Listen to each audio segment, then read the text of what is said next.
പട്ടാമ്പി നഗരത്തിലേക്ക് വണ്ടിയെടുത്തിറങ്ങിയാൽ തിരിച്ച് വീടെത്തുമോ എന്നാണ് ഇപ്പോൾ യാത്രക്കാരുടെ ആശങ്ക. റോഡ് തകർന്നു കിടക്കുന്നതോടൊപ്പം ജീവഹാനി ഉണ്ടാകുന്ന അപകടക്കെണികളാണ് റോഡിൽ പതിയിരിക്കുന്നത്. പട്ടാമ്പി നഗരത്തിൽ പലയിടങ്ങളിലും റോഡ് തകർന്നിട്ടുണ്ട്. കാലവർഷമായാൽ നാട്ടിൽ ഇത് പതിവാണ്. എങ്കിലും നിള IPT റോഡ് നവീകരിച്ചതിനാൽ മഞ്ഞളുങ്ങൽ പാടത്തെ പ്രവർത്തികൾ നടക്കുന്ന സ്ഥലമൊഴികെ IPT കോളേജ് മുതൽ മേലെ പട്ടാമ്പി വരെയുള്ള യാത്ര സുഗമാണ്. ഈ റോഡിൽ റെയിൽവേ കമാനം ഭാഗത്താണ് ഭീതിജനകമായ അപകടാവസ്ഥ.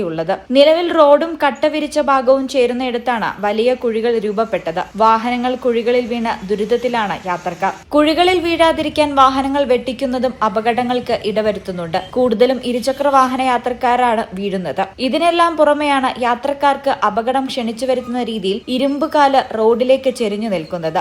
വാഹനയാത്രക്കാർക്ക് ഇത് കാണാൻ കഴിയില്ല. ഇരുചക്ര വാഹന യാത്രക്കാർക്കാണ് ഇത് കൂടുതൽ അപകടം വരുത്തുന്നത്. സ്കൂട്ടറിലോ ബൈക്കിലോ പോകുന്നവരുടെ വസ്ത്രങ്ങൾ ഈ കമ്പിയിൽ കുരുങ്ങാനും യാത്രക്കാർ വീഴാനും സാധ്യത ഏറെയാണ്. എത്രയും പെട്ടെന്ന് ഈ അപകട സാധ്യതകൾ നീക്കി പരിഹാരം കണ്ടില്ലെങ്കിൽ വലിയൊരു ദുരന്തത്തിന് തന്നെ സാക്ഷ്യം വഹിക്കേണ്ടി വരുമെന്ന ഭീതിയും നിലനിൽക്കുന്നുണ്ട്. ഈ കുഴിയിൽ വാഹനങ്ങൾ നിർത്തുന്നതും പതുക്കെ പോകുന്നതും കാരണം പലപ്പോഴും ടൗണിലെ ഗതാഗത കുരുക്കിനും കാരണമാകുന്നുണ്ട്.